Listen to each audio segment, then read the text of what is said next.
of North Adams in Massachusetts. It grew up around one huge electronics factory. With increasing competition, notably from Japan, the company couldn't survive. The factory closed for good, and it looked as if North Adams would die with it. The extraordinary scheme hatched up to save the town involves turning the derelict factory into the biggest contemporary art museum in the world. What's the average person's reaction to the idea of a museum in North Adams? The usual reaction is they couldn't think of a less likely place for a less likely use. Last week we saw the Utsukushigahara Museum, a sculpture park 3,000 feet up in the mountains of Nagano, Japan. And this is the harbor of Yokohama, filled in and in the process of being turned into a vast megalopolis. You could easily mistake this for an airport lounge. It's actually the concourse of an art gallery. You don't even have to look at paintings. Technology will see you through. What is today's museum? A place for spiritual enrichment or a tourist checklist? Communion with the infinite or a photo opportunity? Is it a learning experience or is it a shopping mall? This week, Relative Values looks at the museum, past, present and future.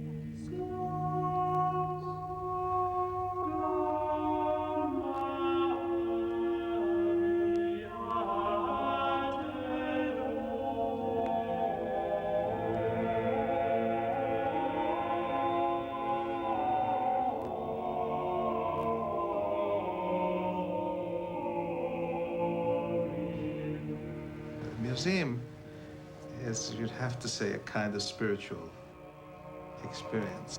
And it's like a test of your sincerity and goodness. You go to a museum, I mean, you know you're encountering the most sublime works of the species, and it requires a special kind of attitude and experience to be able to deeply appreciate them.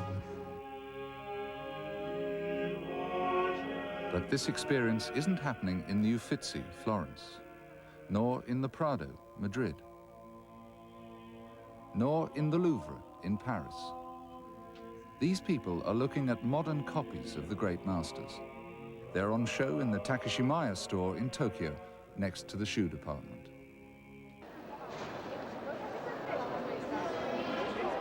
This is the real Mona Lisa, and these devotees are in the Louvre in Paris.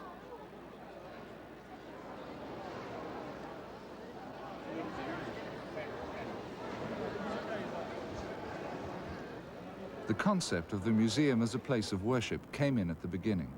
The first purpose-built public art galleries adopted the form of a classical temple. This is the Altes Museum in Berlin, one of the first, built in 1825. The core of many 18th and 19th century collections was still Greek and Roman statuary, so a classical setting was appropriate. But there's a clear moral message here. In the Altes Museum, the sculpture stands on specially high pedestals, humbling the worshippers below. The key to a museum is that it's a paradox. Yes, I think one should look inquiringly, searchingly, even with a sense of skepticism, certainly in front of modern art, and even inquiringly in front of all art. And yet I do believe in the museum as temple. I like to be able to walk up a grand staircase to a museum. I think art should be displayed in an environment that is suited as best as possible to it, and that gives a sense of grandeur. Art is on a high plane. Art is man expressing himself at the highest of his consciousness, and you don't want to step off the street into something that is ordinary. The National Gallery, Washington, was built in the 1930s by the art collector and philanthropist Andrew Mellon. The Metropolitan in New York had been founded in the late 19th century by a group of clergymen, social benefactors, and unionist politicians. They too felt a moral purpose. This was after the Civil War period in the United States, and this was post-industrial revolution, a sense of the corruption of society, and trustees really looked upon art, mistakenly, I believe, of course, that it actually elevates and makes people better. It's fascinating to hear the museum director reject that version of art. Goering loved art. Tell me then what it does do. I don't know. I know many curators who have a wonderful eye, great taste, and they can buy wonderful pictures and sculptures, and they dress appallingly badly. I really don't believe. Art fulfills a lot of things as part of an enrichment value, but it does not make a person better, not in the sense in which the trustees wanted it. It does not redress social ills. The founders of the National Gallery in London rather hoped it might. It seems that the government thought they were actually setting up a bit of the British Museum. The British Museum didn't allow children. But from the beginning, Lord Liverpool, the great Tory Prime Minister of the day, said that babes in arms must be allowed, because if you didn't let in people with babes in arms, the poor wouldn't be able to come at all, because they'd no one to leave their children with. So from the beginning, it was seen as very much something belonging to the whole population. And from the beginning, it was laid down that admission had to be free. Once you're inside, the marble of the pillars and the floor mosaics, the dark damask wall coverings, the heavy gilt frames, all these help to create the required atmosphere of reverent hush that goes with spiritual enlightenment. But is this sanctified aura destroyed if you strip away the decor?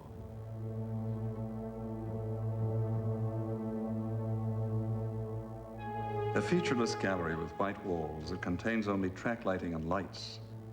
The floor is carpeted or uncarpeted. The lighting is even. No spotlights, and if possible, no shadows.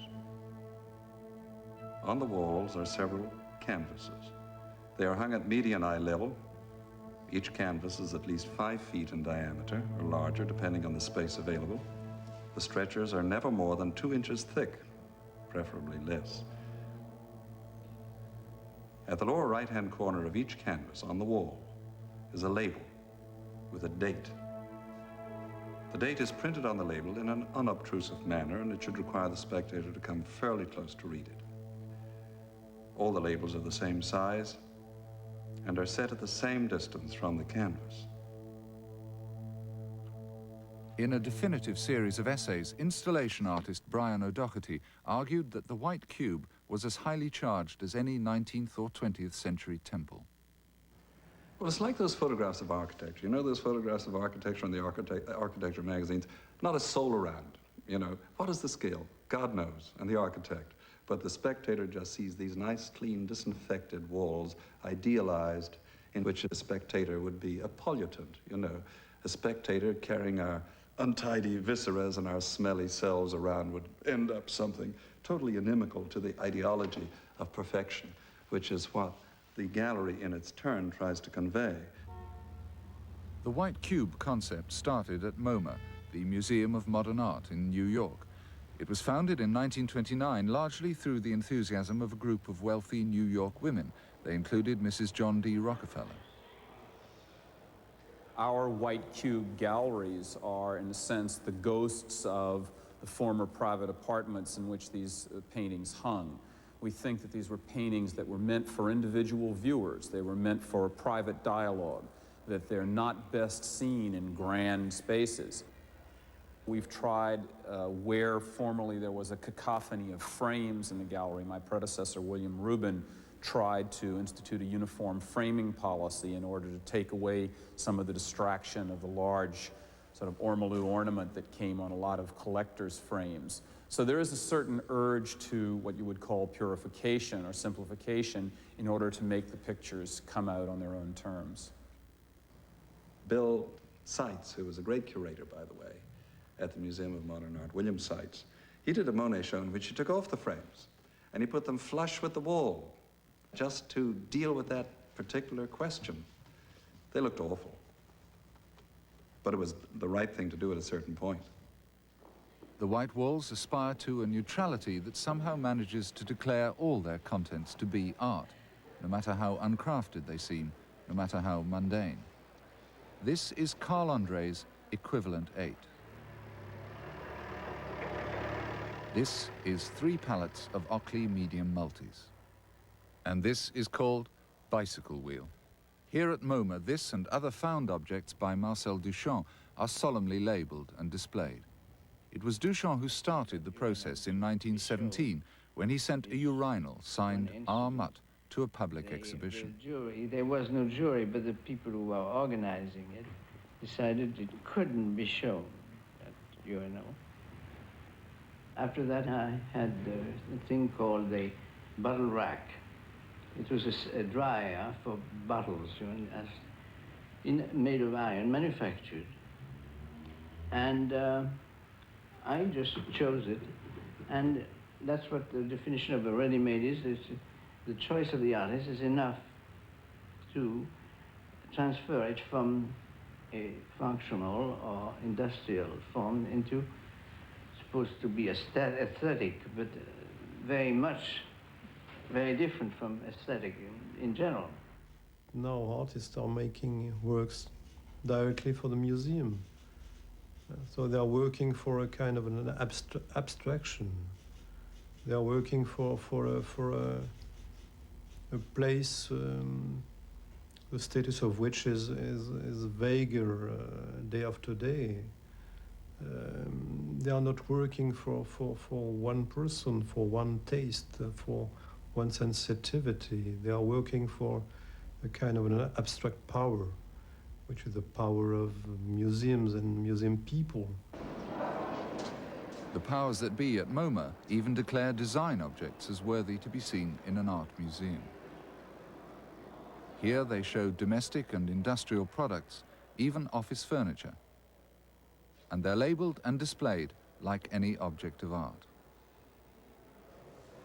I mean, if you take an industrial object, say you took a watch, right, as has happened, and you put it in the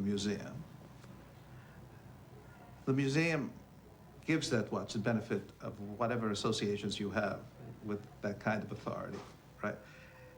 Therefore, afterwards, the watch can be sold on the basis of being the museum watch, which in fact, one of the watches that are currently sold in the United States, that's a term that they use to sell the watch. The dial design chosen by the Museum of Modern Art for their permanent collection. The Black Sapphire Museum Watch. A futuristic interpretation of the classic. The Museum Watch. The Black Sapphire Museum Watch from Movado. I mean, it's like a musician playing at Carnegie Hall. If you play at Carnegie Hall, that means that you're above the line, right? So change your status. And I suppose works that receive this endorsement from a museum, theoretically at least, rise to a different level. They're certainly in the best company. Several of the founding mothers of MoMA had been big collectors in their own right. They'd recognized and acquired the very best in contemporary art long before other American buyers had caught up. Given this head start, the museum's first curator, Alfred Barr, was able to lay down the law on 20th century art, developing his own individual and authoritative account. I suppose one of the most particular things about our institution is that we really feel that at any given moment, a visitor to the museum should be able to walk in the front of our galleries and come out the end with a synoptic overview of the history of modern art since about 1880. And therefore, we feel a certain obligation to cover a lot of bases: surrealism, Dada, abstract expressionism, etc. For many, many years, there has been effectively a single reading of the development of modern art from Picasso, from Cézanne, Picasso, through to the present day. And I think that that is a view which was formulated largely by Alfred Barr and promulgated through the Museum of Modern Art and its displays. What was the purpose, you think, of your rehang? What did you try to achieve here when you did that? I think the main thing that I wanted to achieve was a recognition that there are There are many different readings, both of art and of also the art of the past.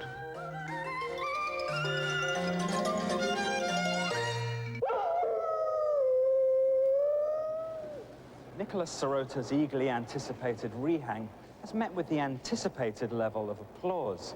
Serota can do no wrong. His history of mixing diplomacy with the radical...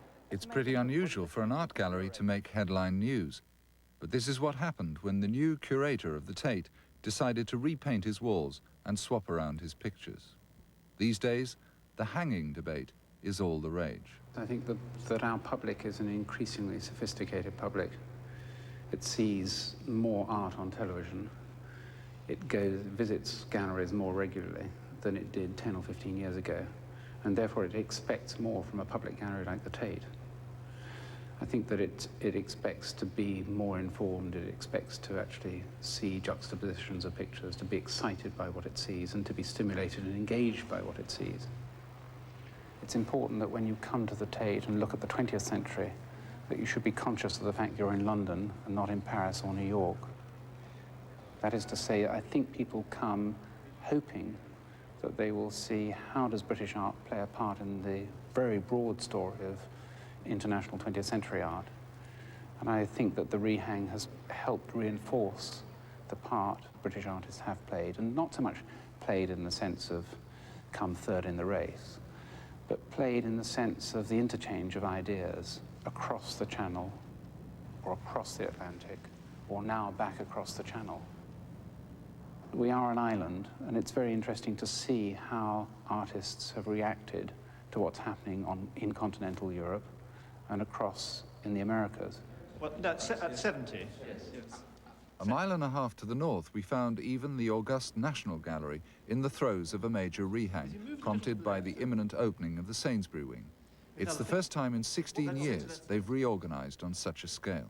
I mean, do you feel it's too high? No, I don't. No. I think it works well at that height. We've had to embark on a reorganization of the whole collection and a rehang of the whole collection. That meant that every curator had to start again asking the question, what story are we trying to tell with the pictures we've got? And the even more difficult question of what pictures go beside which pictures. That does leave us the problem, doesn't it? That if we put this poor Danone, and I see that she's very interesting to hang beside the Virgin, but we are actually hanging a prostitute and the Virgin side by side, aren't we? Do you mind? I think it's not too bad. Sometimes these things do jar rather. Very difficult painter to hang. Some pictures will be hung in unfamiliar, even eccentric groupings to challenge the imagination of the viewers and invite them to make their own connections. We had to try to find the setting in which the El Grecos looked best, and where it became clear as why El Greco painted the way he did. We decided to try him beside the Venetian artist that most influenced him, Tintoretto. The El Greco expulsion makes such a lot of sense with this picture. You probably say, I don't know what you think, Nick, but it looks absolutely terrific to me. The figure scales, very similar, that there's an obvious affinity in the colouring. And it actually puts El Greco in the sort of context that perhaps he didn't have in the Spanish room, which I think is very important. Then wondered whether we could try the same with some difficult-to-place German pictures. We have some very beautiful Elsheimer's. Elsheimer also was in Venice. Elsheimer also worked with Tintoretto. To our astonishment, we found that not only did Elsheimer work as well with Tintoretto as Greco did, but that Greco and Elsheimer turned out to have a great deal in common. Exactly the sort of light you see in the Tintoretto and the Rottenhammer, and of course the El Greco itself. You can see he's actually, they're monumental pictures on a tiny scale, yes. which you couldn't see you so couldn't clearly see before. At all, and now they're in a smaller room, actually. You Yes. can get right up next to them and Yes. examine them in the way that people would have done anywhere. The whole task, I think, of a museum director at the moment is to persuade people to stop and sit down in front of one picture. It's the most difficult thing, because all the incentives and all the hype is to get round as much as you can, to fit in as much as you can. And all our policy, I think, can really be summed up in that aim. During the war, the entire collection was evacuated to Wales, and one picture was brought back every month and presented to the public. And I think it is quite hard to imagine the impact of this whole building empty with just one picture. But what it clearly did was set up a habit on the public side of coming to look at just one picture and coming back again to look at a different picture. At the other end of the scale, there's the concept of the whole museum as spectacle. The Musée d'Orsay occupies a prime site on the banks of the River Seine. It was once a railway station, the Gare d'Orléans. It lay empty for many years, a tantalizing white elephant. It was used as a film set by Orson Welles and Bertolucci. Jean-Louis Barrault had a theatre here. Finally, the Orsay was earmarked to house the formidable Impressionist and Post-Impressionist collections, formerly in the Jeu de Paume. During the conversion, the galleries have had to be fitted around the building's original structure, and displaying the building itself is the prime rationale of the Orsay's central space, the concourse of the original station. Galleries are created in cubicles beneath a stone walkway, and the whole design leaves uninterrupted the 103-foot-high steel and glass barrel vault.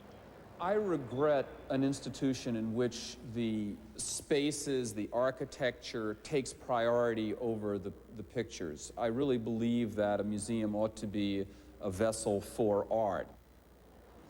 What I regret about a lot of recent museums, and I think that Orsay has some of this problem, is that they are arranged first and foremost as theatrical spaces for visitation, and the art is then put over in the corners with whatever's left over.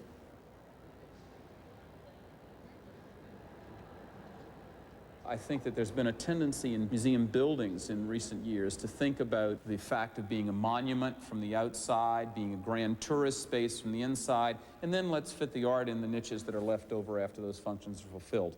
This seems to me absolutely backwards. The Musée d'Orsay sets out to persuade visitors that some areas of 19th century art that have been critically rejected in our own times are part of the story and worth taking seriously. Hundreds of these historical curiosities are prominently displayed here. To some, they're examples of the popular mainstream narrative art of the time. To others, they're sheer kitsch. Of course, the demonstration had to be done, but maybe on the basis of a temporary exhibition, not on the basis of a permanent collection, which is supposed to give the ultimate point in our knowledge and appreciation of values in art at the end of the 20th century. I think this is wrong. Les spécialistes, les amateurs d'un certain âge, n'est-ce pas, ont dans leur jeunesse appris à ne connaître que l'impressionnisme et à n'aimer que l'impressionnisme. Tout simplement, ils ne connaissaient pas le reste. On ne peut même pas dire qu'ils ne l'aimaient pas, ils ne le connaissaient pas, on ne le voyait pas dans les musées. À partir du moment où on a remis l'art non impressionniste en vue dans un musée comme Orsay, la tentation de beaucoup de bons esprits, de gens de bonne foi, était de dire mais ça c'est de la peinture académique, de la peinture pompier. Or c'est dans bien des cas complètement faux. Donc ça c'est le rôle du musée que de rétablir des valeurs avec au début peut-être, c'est le cas à Orsay, une certaine difficulté à convaincre les gens qui n'ont pas l'habitude de réfléchir en termes de modification dans le domaine du goût. Michel Leclotte was central to the strategy of the Orsay. It was part of a coordinated and hugely ambitious government master plan begun 15 years ago under Georges Pompidou. The aim was to make Paris the museum capital of the world. The celebrated Pompidou Centre in part replaced the much-lamented Covent Garden equivalent, Les Halles. But the bizarre futuristic museum has become the most visited tourist destination in France, eclipsing even the Eiffel Tower. Then, no sooner had Paris recovered from the Pompidou Centre. An absurdity, they said, when the Louvre had to sign a contract with a group of mountaineers to maintain and clean the windows. The inauguration of the new entrance to the Louvre by President Mitterrand this afternoon means the public will now be able to pass judgment on an architectural controversy that divided France. The American architect I.M. Pei was vilified in the French press when he revealed his plans. Pei's pyramid was seen in Paris as an affront to one of her greatest buildings. To borrow a famous phrase, a monstrous carbuncle on the face of a much-loved friend. And the Parisians were suspicious of what seemed overall a distinctly down-market approach. I think we can learn something from Disneyland. Something. What I find particularly interesting, it is crowd handling. I use the word in this case, crowd handling. Ingenious, absolutely ingenious. I learn a lot from that. Stop, please quickly exit out to your left. Yes, so back.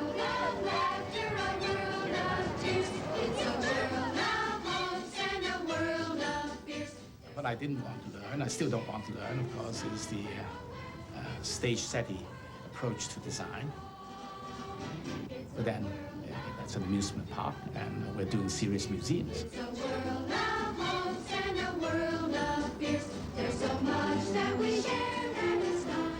The pyramid is a sophisticated piece of crowd management in the heart of the Louvre complex. There's a network of walkways and escalators and corridors with the latest visual display equipment. It's a radical approach bound to upset the traditional Parisians, and worst of all, imported by an American modernist. I've always been interested in the history of Europe because any Western architect, of which I'm one, cannot be unfamiliar with the history of Europe, and particularly the history of France.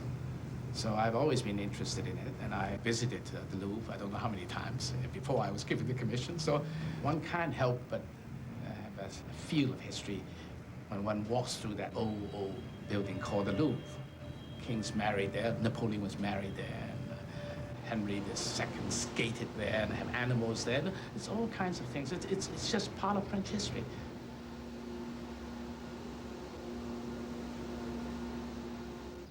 The Louvre was built as a royal palace.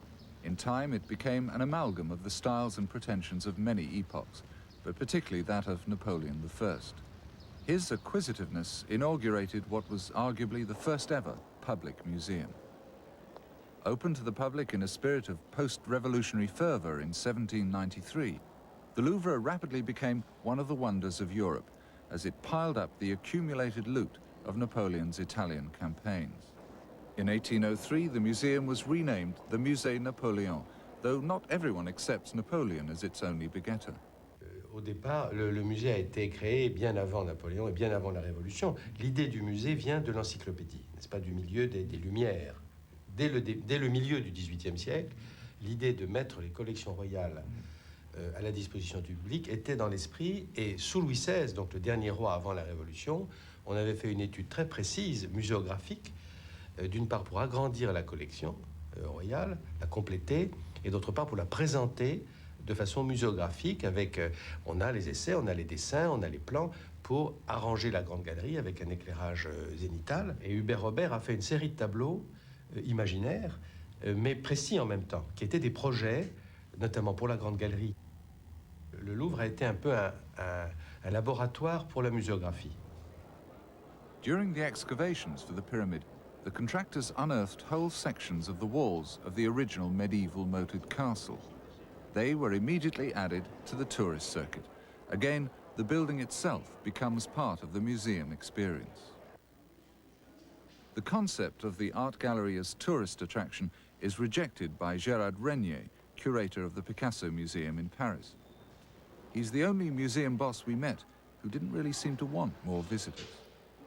When I entered the French museums, actually the Museum of Modern Art, in '66, museum was a place for the amateur and the connoisseur.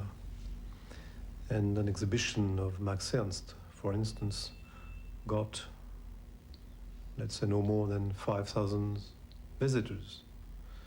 And now we are coping with, as you know, hundreds of thousands of visitors for any exhibition, whatever the topic, whatever the subject, whatever the works, whatever the seriousness, whatever the quality of the exhibition. So we are dealing with a phenomenon of society and no longer with a phenomenon dealing with taste or with aesthetic pleasure. The phenomenon of the blockbuster exhibition began in the early 70s with the treasures of Tutankhamun. Shows like this have become an essential part of the strategy of today's museums. When the Washington Museum's Treasure Houses of Britain was put together in 1985, emptying aristocratic houses for a sumptuous display of former wealth and power, the stakes had become very high indeed. This evening we've gathered on a happy occasion, a celebration of the Treasure Houses of Britain, perhaps the most magnificent exhibition ever mounted. 5 centuries of British achievement, 5 centuries of elegance, beauty, and charm. Would you please join me in a toast to Her Majesty, the Queen?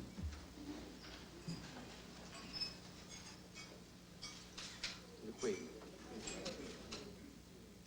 Mr. President, Mrs. Reagan, ladies and gentlemen, we can't thank you enough for your immense hospitality and your great kindness in having us here this evening, and the opportunity of seeing this exhibition, the Treasure Houses of Britain, which we are both very With such very elevated PR, the Treasure Houses of Britain was perhaps bound to break all previous records.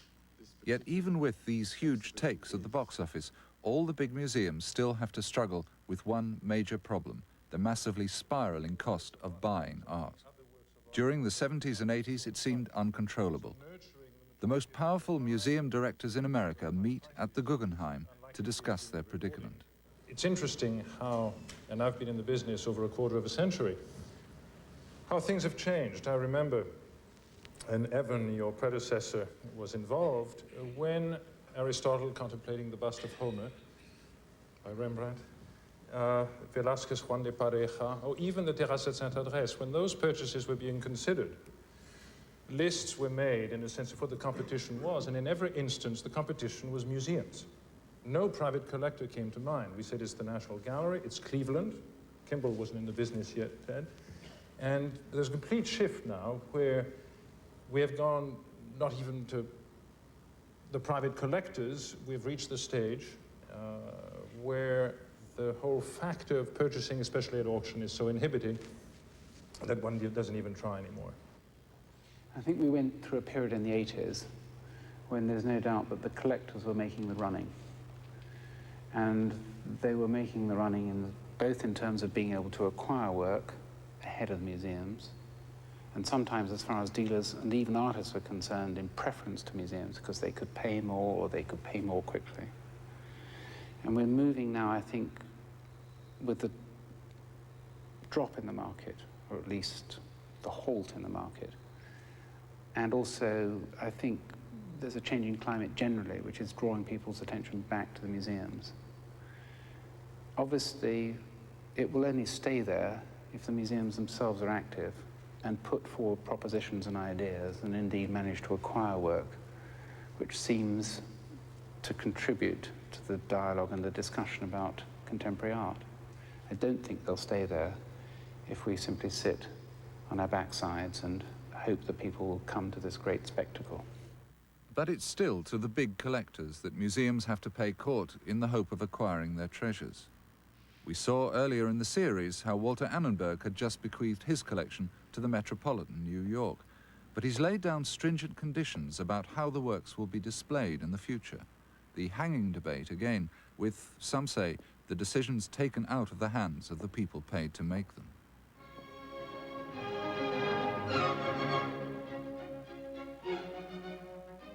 This is what benefaction and endowment can do taken to its ultimate. The massive National Gallery in Washington has its own orchestra, a staff of more than 1,100, and alone among American museums, it has a generous state subsidy. G.O. Right, S? Call me out. 9 on the concourse bond. 93, 94 upper level. 37, 38 in the radio Washington J. The name of Andrew Mellon has cropped up regularly in these programs. He was the founding father of all this. Andrew Mellon was our Secretary of the Treasury for under 3 different presidents, and he used to have heads of state coming to Washington, ask him to show them our National Gallery. And he would have to admit then, in the 1930s, that there wasn't one, but there were some rather nice pictures in his flat if they wanted to come look at them.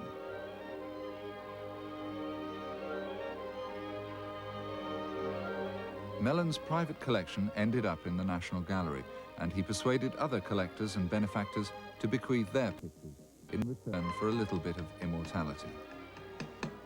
The National Gallery in London was the model for Mellon's museum, although for its recent editions, Washington hasn't balked at a more modern, futuristic approach. If this pyramid shape seems familiar, if there seems even a touch of the theme park here, the architect for the new East Wing extension was once again I.M. Pei.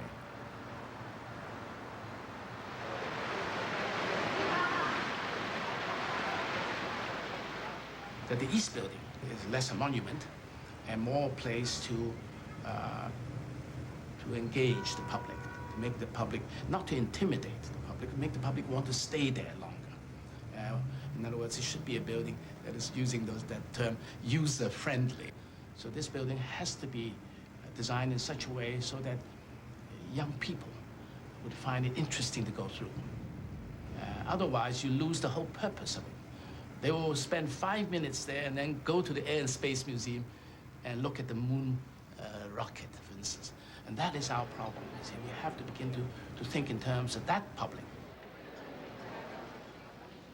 There's another major element in the Pei redesign. Here at the National Gallery, they now have a merchandising area of more than 3,000 square feet. Are they targeting a new kind of art lover, one who feels more comfortable with a shopping experience not too far away? It's happening everywhere. The ceramics in this shop window display aren't for sale. This is part of the Hacconi Museum's Picasso exhibition. We are dealing with a generation that is accustomed to the great vitrines of Fifth Avenue, the Faubourg Saint-Honoré and Bond Street, of having things presented in a certain way throughout life. And to present works of art in a museum in a way that is so utterly different and will appear to them to be uncaring on the part of the curator, that things have been simply pinioned on pedestals and left, but serves no purpose. We have the advantage of good light. I think we might as well use it. There's certainly no lack of drama in Philippe de Montebello's own displays at the Metropolitan. These are in the Rockefeller wing for primitive art. The objects are picked out by a single spot, as if they're on stage, or perhaps, again, in a Harrods or Neiman Marcus window display. There is something about pinpointing an object with light that, in a sense, promotes it. And if we have chosen it as exceptional, I see no reason, so long as it is within the boundaries of taste, to promote it, to make it look as well as one can. So is that the degree to which, as it were, the great department store windows have entered the museums? Oh, in the last 30 years, I would say museums have borrowed, and very successfully, from the department store windows. Many of the techniques, many of the early designers in the United States of exhibition installations come out of that world. Of course, the Metropolitan offers only the most elevated kind of commerce. It features limited edition lithographs by Roy Lichtenstein at a special member's price. In other parts of the shop, the confusion between exhibited art objects and shop goods is actively encouraged. A few feet away from the gallery of medieval pewter and silverware, similar objects are on display on the shop counter, and using the museum's uniform identification label and typography. In this case, it's a Merovingian platter of the 4th or 5th century, suitable for oven-to-table use. We have fallen occasionally into excesses. I remembered when we did the exhibition of Van Gogh in Arles, we had not left enough room at the end of the exhibition with the great picture of the self-portrait with the sliced off ear, which is a very moving moment, from there to the cash registers. And when we did it later for other exhibitions, we've always now put a kind of a decompression chamber, an area where you were not immediately faced with the commercial side of things. But on the whole, I think we've done it in a tasteful way.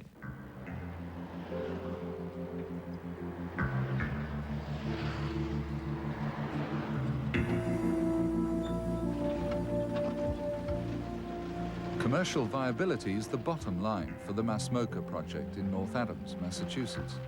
If the museum complex is to bring back to economic life an entire town and its community, they've got to get the figures right. This, and not so much the curating of art, is the present problem for museum planner Joseph Thompson. The Massachusetts Museum of Contemporary Art is a museum unlike any other. We are consciously integrating cultural and commercial functions at points throughout the museum in a way that I think goes beyond what has been done before. We're not trying to create a cultural bubble. It's not going to be an art ghetto at one end of the site segregated away from a sort of commercial mall on the other. There will be this sort of what we hope is a natural passing forth of visitor traffic, and that's both to increase circulation and add amenity to museum visitors and to increase the cash flow for the commercial components of the project, which are important for the museum's bottom line, after all. It's the language of commerce and economics, and indeed the project was only begun after a huge feasibility study. The collected volumes stack 3 feet high. It was undertaken by top business consultant Dick Bonds. What is the average person's reaction to the idea of a museum in North Adams? The usual reaction is they couldn't think of a less likely place for a less likely use. And we expected that. In fact, I must say that was my initial reaction until I understood the business more. And so this has implications, I think, for the depth of your report.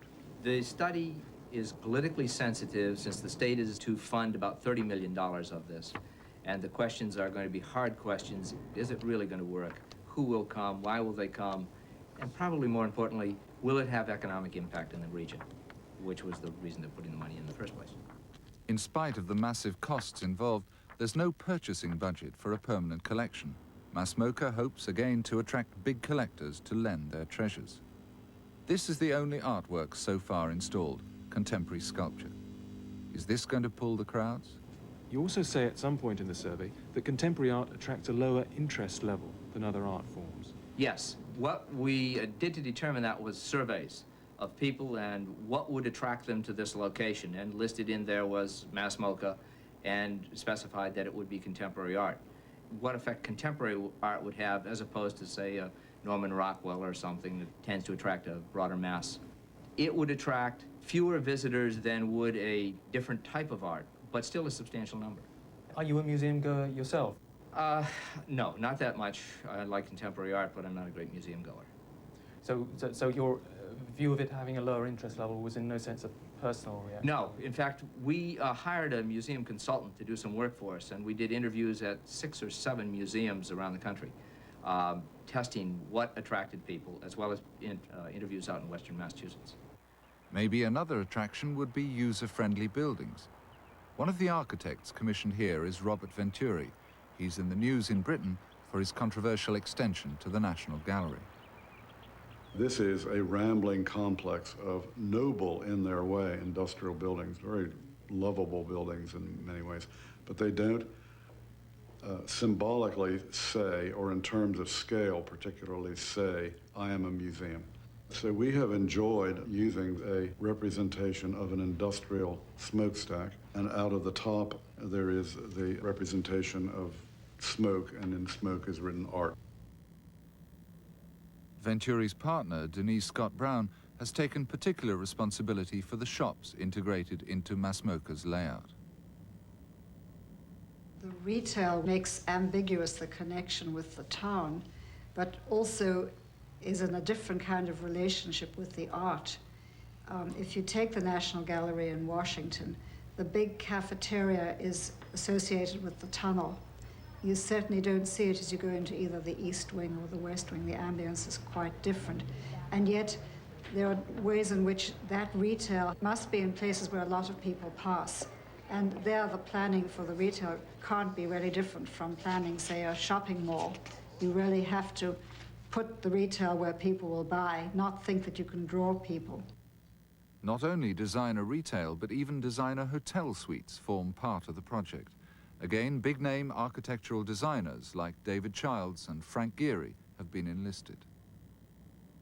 The hotel actually is juxtaposed right into the museum itself, so that you look out over balconies and you'll see the art. It is just so connected that it's like having the museum as part of your own quarters. and there will be art exhibits in the hotel itself. The hotel component is not unusual in the sense that museums are combining and integrating more and more a commercial dimension. I particularly don't mind it. I think it's rather nice to make art not something that's terribly holy. It is not in a church. I don't think someone has to come along and what did Christ do to the money changers in the temple? I don't think we need to do that myself. The museum as temple, I think, is perfectly all right. Indeed, one of the reasons why we don't do art mobiles and ship works of art to schools in trucks is because I think that is the meaning. People have said for years that the museum in America is the cathedral of America. Well, in a sense, that's true. So you don't want them to become the shopping malls? No, I definitely do not. I think that is the commercialization of museums is something that does bother me a great deal. Il faut que le Louvre reste un endroit ouvert, gai, mais relativement tranquille, n'est-ce pas? On ait un sentiment de liberté, de générosité, si vous voulez, mais en effet, sans que ce soit le temple, disons, mais avec une certaine déférence. I think that any museum is in some sense a place apart. It doesn't want to be either a movie theater or a playing field, or it has a special place. I mean, the Demoiselle d'Avignon is a challenging and complex picture. I can't reduce this to pablum to make it appealing to someone who only wants pablum. The important thing is that the art should be accessible. Both white boxes and churches are not as accessible as I would want the Tate to be. I certainly don't want to introduce barriers to people looking at work and drawing from that work something which affects their lives. And as it happens, at the moment, you walk up steps to get into the Tate. I think it would be more in the spirit of a public institution if you went in on ground level and you felt as though those pictures were not something that was simply a temple which you entered. I mean, the museum should actually be a place in which you go to have very many different kinds of experience. Sometimes those experiences will be quiet, peaceful, contemplative, and at other times they'll be noisy, brash, loud, and in some sense social. And we need to provide both kinds of experience in the institution. I believe in the aesthetic purpose of works of art. The aesthetic experience is what it's all about. What I want them to get out of it mainly is a kind of dialogue with the artist, with the object, with the original, which will be, hopefully, a peak experience.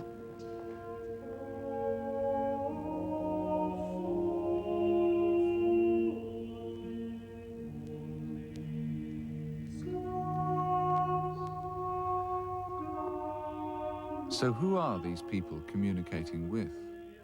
The characters and the places represented in these masterpieces, albeit in reproduction here, or the great masters, the artists themselves?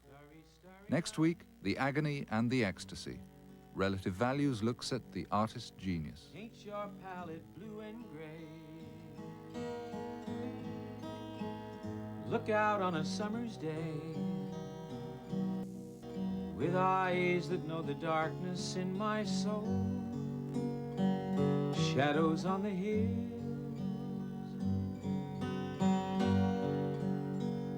sketch the trees and the daffodils, catch the breeze and the winter chills in colors on the snowy linen land. Now I understand.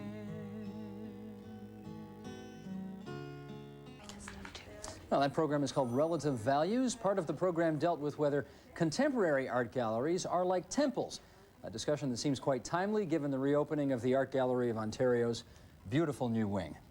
And there's more timely and thought-provoking shows where Relative Values came from, right here on TV Ontario, especially if you make a membership contribution tonight to help us maintain the top quality of our programming. Hello, I'm Linda Manjuras from TVO Daytime's programming area. And I'm Steve Paikin, host of Between the Lines and Fourth Reading. Now, in just a few minutes, we'll begin tonight's repeat broadcast of the Science Edition. But before the show begins, won't you call the numbers on the television screens now with your contribution of $30